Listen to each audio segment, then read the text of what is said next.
Well, hello everybody and welcome back to the channel. In today's video, we're going to be taking a look at the all-new Transformers Red G1 inspired Bumblebee. To be completely honest with you all, I really haven't been looking forward to this figure that much. I wasn't all that impressed with some of the official images and first impressions actually getting him in hand. Well, first of all, he's massive. For those of you hoping that he's going to scale with the other Red figures, he's absolutely not. This guy's 6 inches for sure and may in fact even be bigger than Optimus Prime. So I am hoping that just as an independent figure, he does stack up, but we all know how hit and miss this line has been in regards to QC and articulation, but I do still remain optimistic. Now, before we get into the video, I would definitely recommend checking out my Red Coronation Starscream review if you haven't done so already, as this is actually the first Red figure to replace a mainline release in my collection. I think this guy looks excellent in robot mode, especially with all of that coronation gear, and he isn't a bad figure at all. He's probably one of the strongest up there with Cheetor as far as overall presentation is concerned. But getting back here to Bumblebee, as per tradition, the artwork definitely does look sensational. You can see the guy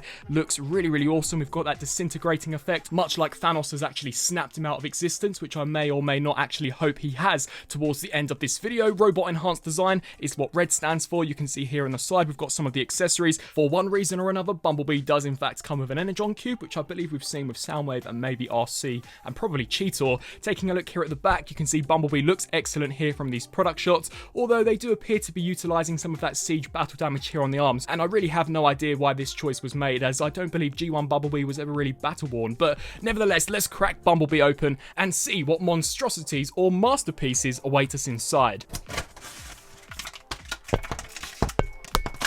And here we have Red Bumblebee, and well, to be completely honest with you all, it's not very often that I'm lost for words here over on the channel, but I'm quite speechless. I don't really quite know what to make of this line, especially here with Bumblebee. There are some things that I really like, and then there are other things that make me question as to why this line here even exists. As to be quite honest, as mentioned in my Starscream review, I really don't think collectors are going to see the full potential of this line until they start approaching characters which actually benefit from not transforming like the live action movie characters. I think the Earthrise version has come pretty close to what this has come to, and that figure can actually transform. But nevertheless, we'll go through accessories very quickly. So we do get a standard transparent piece of pink plastic, which is supposed to be an Energon cube. There's not a lot of detail on this at all. It's just merely a pink cube. We do get a pair of interchangeable hands. Now, just to demonstrate the different variations, we get a pair of gun holding hands as well as a pair of fisted hands, but the articulation on this I think sucks. I wish that this joint here could actually hinge in and out instead of up and down, as that would have helped to create a better display in my opinion, as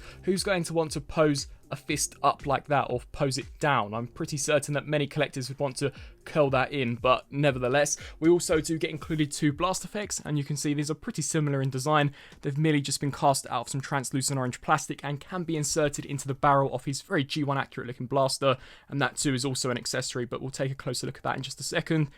So you can see that's one of the blast effects in there, and the gun is made out of that very pliable PVC plastic that we've all come to know and in some instances hate with these Red figures. The sculpt work, however, does look pretty decent, but to me it looks way too large. And then we actually take a look here at Bumblebee, and I really think the main issue with these is that they're not painted. Most of this is just cast plastic. In fact, I think pretty much all of it is cast plastic, and it gives off a very cheap feel, as the plastic they're using is that very pliable rubbery plastic, and it just does not have a good finish at all. The overall design though I think looks pretty accurate to how he appeared on the show.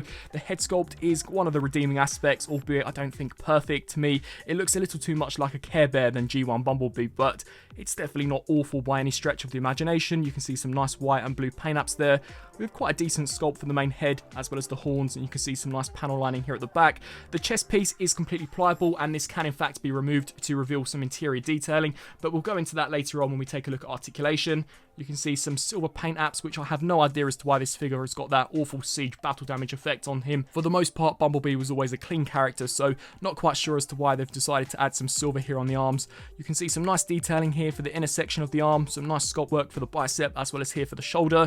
As we move down to the lower section of the figure, some nice detailing here. And for the legs too, the sculpt work has come out quite well, and especially for the feet, although I'm not sure as to whether or not this is down to me perhaps handling too many transformable figures, but I'm certain that there should be a headlight here or some type of wheel. I may just be going off by the Earthrise figure, but I'm pretty certain there should be a headlight detailing. Taking a look here at the back, it's very simplistic. You can see we've merely just got that extra wheel here, some nice sculpt work on the back of the arms as well as here on the legs with some actual nice paint work. It's always quite surprising to see paint on these Red figures. You can see some nice detailing on the interior as well as here for the inner section of the legs. Now we turn to articulation. Bumblebee is probably the best articulated one out of the line so far, which is quite surprising considering that he's the one that I'm most divided on. So here for the head, we do get a ball joint. I believe it's a double ball peg, but it doesn't really look up all that far, unlike Starscream, so you can really only get that range of motion, tilt side to side, and can rotate the full 360. We get a full rotation here at the shoulder, as well as a very stiff joint which can bend roughly to 90. We do actually get an armpit joint, and this can move back and forth slightly further than what we got with Starscream, which is cool. We get a full rotation here at the bicep, double joint at the elbow which can bend well past 90, full rotation here at the wrists, and both of them can in fact hinge up and down, but I wish this here could have actually curled instead of pivoted up and down. We do get a full rotation here at the waist. If you do decide to remove this chest piece, he has the best ab crunch out of them all, and just to demonstrate that, we get about 4 different clicks out of this. You can see that he can bend to an astonishing degree, but once again, who's going to want to pose their Bumblebee without the chest piece on? This just looks really, really unusual, and unfortunately with the chest piece actually attached, you can't really get that range of motion, which is a shame. You can see here that if I just try and bend it, it becomes rather warped and will more than likely just pop off. But you can see some nice detailing on there. For the legs, no drop down hips unfortunately, but they can kick roughly to 90. Back that far out to the side, rotation here at the thigh, double joints here at the knees, which can kick to quite a good degree, and the feet are in fact the best articulated out of the line. So we get a peg here, which can hinge back and forth, as well as rock side to side. And then we also do get a second hinge joint here at where the ankle would be, so you can kick this all the way forwards, as well as kick that all the way back, and utilizing both this joint and this joint, you really are able to get this figure into quite some dynamic poses, which is pretty decent. But other than that, honestly, there really isn't much going on with this figure. As mentioned, I would have much rather gotten maybe a Transformers animated character, a live action movie character, or even another Beast Wars character, or Transformers Prime, rather than this Bumblebee. I just do not think the G1 characters suit this line at all. They're pretty simple as far as design is concerned, and I think the War for Cybertron line captures their appearance near enough perfect, and of course, they can transform. But he definitely does look the part, and for those looking for a pretty accurate looking Bumblebee that is just articulated and looks good on the shelf, then I think this guy would probably be the best bet to go for, especially considering that Netflix B is so difficult to obtain. And then we turn to the scale here of Bumblebee. Now, I mentioned very jokingly in the opening segment that I thought Bumblebee would be the biggest Red figure to date, and oh boy, I was not wrong at all. This guy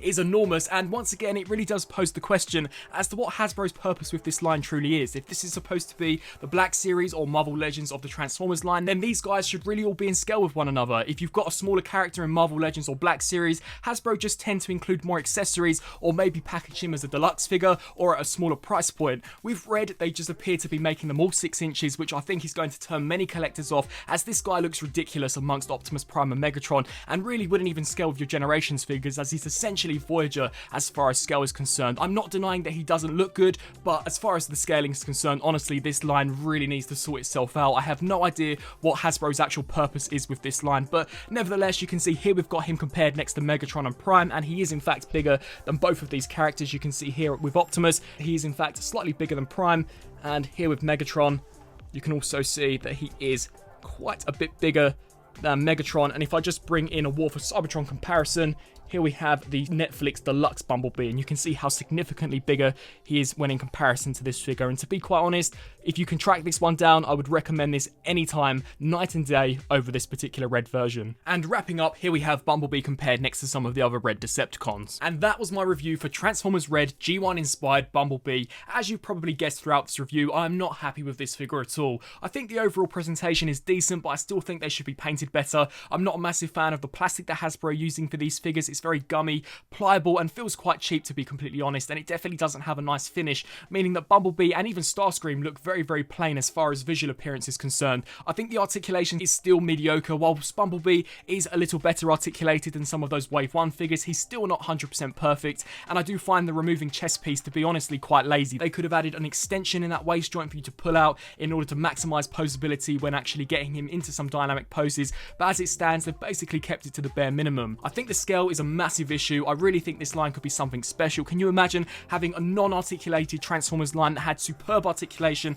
and one where they were all in scale with one another? It would be excellent, but as it stands, they're really just doing a mediocre job. Bumblebee should be significantly smaller than Optimus, and as mentioned, Marvel Legends and Black Series are all doing it. If they give you a smaller figure, they'll give you more accessories or they'll charge a cheaper price point. With Bumblebee, they've just extended him to the max scale, that being 6 inches, and to be quite honest, I can see this figure in particular turning many collectors off the line, as who wants a Bumblebee to be eye to eye with Optimus Prime and Megatron? I'm pretty certain no one. That's just my personal opinion. I know there may be some that disagree with that, but ultimately I think that this line isn't necessarily for me. I'm not actually against the non-transforming aspect. I pick up 3 Zero figures and I'm constantly astonished by what those companies do put out, and whilst they're a lot more expensive, I still have no issue with the non-transforming gimmick at all. I just wish these guys were up to par with the likes of G.I. Joe as far as the articulation was concerned, and I think that scaling is something that they really should have thought about. I would love to know down in the comment section below on what you guys think here of Bumblebee. Will you be adding him to your collection? What do you think of the red line in general, and will you be picking up any of the figures from wave 1, 2 and of course 3? I thank you all for watching,